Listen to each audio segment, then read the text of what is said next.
مشکور ہوں آپ کا کہ آپ آج ہمارے ساتھ ایک تاریخ ساز پروگرام وٹنس کرنے جا رہے ہیں۔ یوں تو شاعر نے ایک مصرع کہا تھا کہ ظلم پھر ظلم ہے، بڑھتا ہے تو مٹ جاتا ہے۔ اس مملکت، اس پاکستان میں، اس عظیم وطن میں، اس دھرتی پہ یوں تو عورتوں کے ساتھ جاری و ساری ظلم و ستم کی ایک تاریخ ساز جو ایک ٹریل ہے، لیکن ہم نے کم ہی تاریخ میں دیکھا کہ عورت اپنے حق کے لیے اٹھ کھڑی ہوئی اور سیسا پلائی دیوار کی طرح ببانگ دوہل ڈنکے کی چوٹ پہ اس نے باطل کو للکارا۔ آپ نے دیکھا کہ جب سے رجیم چینج آپریشن ہوا، آپ نے دیکھا کہ جب سے طاغوت اور سامراج کے اعلی کاروں نے اس ملک پاکستان میں فالس فلیگ آپریشن کیا 9 مئی کی آڑ میں، اس کے بعد سے پاکستان تحریک انصاف اور اس سے منسوب لیڈرشپ اور ان کی فیملیز کے ساتھ جس طرح کا رویہ، جس طرح کا یزیدانہ اطوار اور جس طرح کے ظلم و ستم کے پہاڑ توڑے گئے ان کی فیملیز پہ، اس کی مثال ہمیں کسی دور ماضی کے کسی وحشی ادوار میں بھی نہیں ملتی۔ آج ہمارے ساتھ ایک ایسی خاتون موجود ہیں جو صحیح معنوں میں صنف اہن ہے۔ میری مراد محترمہ بیگم امتیاز الدین ڈار صاحبہ، جناب ریحانہ ڈار صاحبہ ہیں۔ پہلے تو السلام علیکم ریحانہ ڈار صاحبہ۔ وعلیکم السلام ورحمۃ اللہ وبرکاتہ۔ میری ماں، آپ اس ملک پاکستان کی ماں بن چکی ہیں، آپ مادر قوم بن چکی ہیں۔ پہلے تو میں آپ کو، آپ کی ذات کو، آپ کی شخصیت کو، آپ کے وجود کو خراج تحسین پیش کرنا چاہتا ہوں کہ آپ اس وقت اس ملک پاکستان میں بہادری اور جرت اور مظلومیت کا استعارہ بن چکی ہیں۔ آپ سے سیکھتے ہوئے کئی لوگ جو ہیں آپ کی طرف دیکھتے ہوئے اپنے آپ کو آپ کو آئیڈیلائز کرتے ہوئے آپ کو مشعل راہ کے طور پہ یوز کر رہے ہیں۔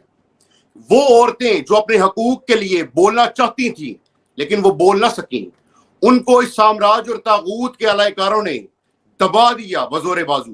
وہ عورتیں آج آپ کی طرف امید کی کرن کے طور پہ دیکھ رہی ہیں۔ مجھے سب سے پہلے یہ بتائیں کہ سارے جو حالات آپ کے ساتھ ہوئے، میرا پہلا سوال اور بنیادی سوال آپ سے یہ ہے، 9 مئی سے لے کر آج کی تاریخ تک جس قسم کا ظلم و ستم آپ کے گھرانے پہ ہوا، آپ کے گھروں کو مسمار کیا گیا، آپ کی پراپرٹیز کو مسمار کیا گیا، آپ کو گھروں سے اندر نکال کے باہر کی سڑکوں پہ کھڑا کر دیا گیا، آپ کے سامنے آپ کی بہو بیٹیوں کے چادریں اتاری گئی، ان پہ حملہ کیا گیا، چادر اور چار دیواری کے تقدس کو پامال کیا گیا، آپ پہ لوہے کے آہنی راڈوں سے حملہ کیا گیا، آپ کو بالوں سے پکڑ کے گھسیٹا گیا۔ آپ کا بیٹا عمر ڈار جو ہے وہ ایک عرصے سے روپوش ہے، عثمان ڈار کو اغوا کر لیا گیا۔ اس کے بعد عثمان ڈار صاحب جو ہے پریس کانفرنس کرنے کے بعد بھی کچھ زمینی خداؤں کی جو ہے وہ اناغ کی تسکین پوری نہیں ہوئی، انہوں نے اس کے بعد بھی آپ کے گھر پہ کریک ڈاؤن کیا، آپ کی اپنی ملوں کو سیز کیا گیا، آپ کی ملوں کے 70 سے زائد افراد کو جو ہے وہ پابندی سلاسل رکھا گیا۔ عام طور پہ اگر یہ ساری صورتحال کسی اور خاندان میں ہوتی یا کسی اور فیملی میں یہ سانحہ رونما ہوتا تو وہاں کی عورتیں تو کہتی کہ بیٹا ہم نے سیاست نہیں کرنی، ان سے معافی مانگ لو، چپ کر کے بیٹھ جاؤ۔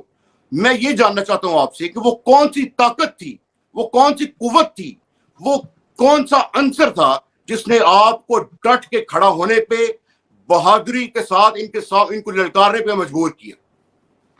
بیٹا وہ میرا قرآن تھا جس نے میرے مان کو مضبوط رکھا، کیونکہ 40 سال سے میں دین میں ہوں، میرے درس ہوتے ہیں، میں سبق بھی دیتی ہوں، دین کا سبق دیتی ہوں۔ قرآن کو میں نے ریسرچ کیا، کئی بار پڑھا، ترجمہ پڑھا، تفسیر پڑھی، مگر جب انسان اللہ کی اطاعت کرتا ہے، اس کے احکامات کی پیروی کرتا ہے، قرآن کو سرچ کرتا ہے، تو پھر اس کا ایمان لویا ہو جاتا ہے۔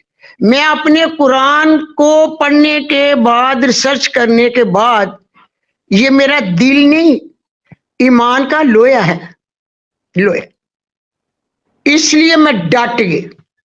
میرے قرآن میں بھی رول آف لا، قانون کی بالادستی، میر غریب کو انصاف، عاشق رسول، اس لیے نا یہ سارے میرے قرآن میں جو میں پڑھا ہوا تھا، دیکھا ہوا تھا، ظلم کے خلاف کھڑا ہونا، بھی جہاد ہے. اور جو کچھ مجھ پہ ہوا میں یہی سٹینڈ لے گئی کہ آگے سے کسی کی ماں کے گرے بان کو ہاتھ نہ ڈالا جائے. سیاست اپنی جگہ، سیاست عزت کی ہو، صاف اور شفاف الیکشن ہو، یہ اور بات ہے. مگر نبی پاک صلی اللہ علیہ وسلم نے عورت کو اولین درجہ دیا. چادر چار دیواری کا حکم تھا کہ آپ دستک دیں، اگر آگے سے کوئی جواب آئے تو پھر اندر داخل ہونا ہے. میرے نبی نے یہ تو نہیں کہا تھا کہ گھر کے دروازے توڑ دو، سی سی کی ٹی وی کیمرے توڑ دو اور بکسا جیب میں ڈال لو کہ کوئی ثبوت نہ رہے. اور پھر بھی میں نے اپنے اللہ سے مدد مانگی. انہوں نے کم نہیں کیا. بتانے میں اور سننے میں فرق ہو جاتا ہے. دیکھنے میں جو لوگوں نے دیکھا ہے نا، اس میں لوگوں کو پتا چلا کہ ہمارے ساتھ کیا ہوا ہے. بالکل. میں آپ سے جاننا یہ چاہتا ہوں کہ یہ جو ساری صورتحال جو قیامت سے قبل قیامت آپ کے ساتھ رونما ہو گئی، اگر کوئی اور عورت ہوتی تو یقیناً وہ سیاست سے ہاتھ جوڑ لیتی اور وہ معافی مانگ لیتی اور وہ اپنے بچوں کو بھی کہتی کہ ہم سیاست سے کنارہ کرتے ہیں. آپ نے بھی بہت خوبی بتایا، بڑے ہی جوش و خروش سے بتایا کہ آپ کو وہ جو چیز جس نے آپ کو ہمت دی، طاقت دی، قوت دی، وہ قرآن پاک ہے، وہ نبی پاک صلی اللہ علیہ وسلم سے عشق ہے، وہ قرآن پاک کی تعلیمات ہیں. لیکن میں جاننا یہ چاہتا ہوں کہ کیا آپ کے علم میں ہے کہ 9 مئی کے بعد کچھ ایسے واقعات بھی رونما ہوئے جس میں کئی گھروں کی چادر اور چار دیواری کا تقدس کو پامال کیا گیا، کئی ماؤں کو جو ہے ان کی عزت پہ ہاتھ ڈالے گئے، ان کو تشدد کا نشانہ بنایا گیا، ان کے بچوں کو ان سے چھین لیا گیا، اغوا کر لیا گیا. ان کے بچے جس طرح میاں عباد فاروق کی ماں ہے، ان کے سامنے ان کا پوتا ان کے ہاتھوں پہ دم توڑ گیا، ان کا بیٹا پابند سلاسل تھا. وہ مائیں جو ہیں وہ منظر عام پہ نہیں آ سکیں، وہ ڈر گئی. دیکھیں بیٹا، میں وہ ماں ہوں، جی میں وہ ماں ہوں جس نے سچائی کا درس دیا اور دے رہی ہے. 9 مئی کے واقعوں میں جنہوں نے تشدد کیا، جو لوگ مجرم ہیں، انہیں سزا ملنی چاہیے. میرے بیٹے بھی، اگر ثبوت ہے ان کے پاس، ثبوت، اگر میرے بیٹوں نے کوئی غلط کام کیا، ان کے پاس ثبوت ہیں، تو وہ بھی سزا کے قابل ہیں. میری درخواست ہے، اپیل ہے آپ کے تھرو کہ جو بے گناہ ہیں خدا کے لیے انہیں چھوڑ دے.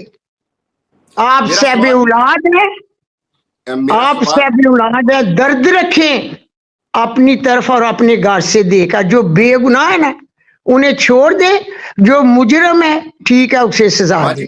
میرا بنیادی سوال آپ سے یہ ہے کہ آپ نے دیکھا کہ کئی ایسے گھروں پہ بھی قیامت صغریٰ ٹوٹ گئی، ان کے بچوں کو ان سے چھین لیا گیا، اغوا ہو گئے بچے جو بے قصور تھے، جن کا کوئی قصور نہیں تھا. اور جی ان کو لیکن ان کے گھر کی عورتوں کو بولنا نصیب نہیں ہوا کیونکہ وہ دب گئے، پریس ہو گئے. ان کو اپنے باقی بچوں کے مستقبل کا خیال پڑا تھا. ان کو یہ تھا کہ ہمارے بچوں کا مستقبل خراب ہو جائے گا اگر ہم نے منظر عام پہ آ کے، میڈیا پہ آ کے اس ظلم کے خلاف آواز اٹھائی.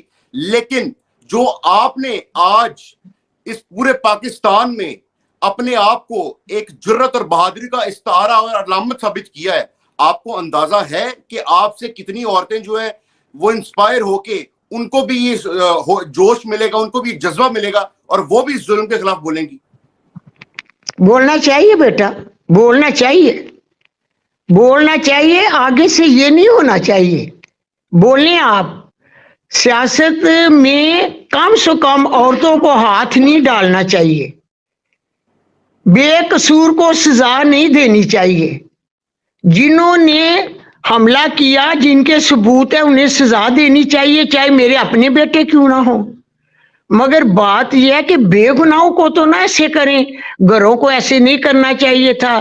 جو ہوا بیٹے یقین جانے، میں اس کی مذمت کرتی ہوں، مذمت کرتی ہوں جو بھی 9 مئی کو واقعہ ہوا.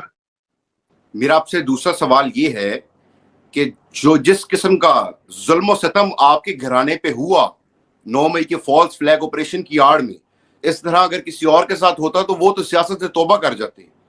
لیکن آپ کو کس چیز نے جو ہے وہ اس چیز پہ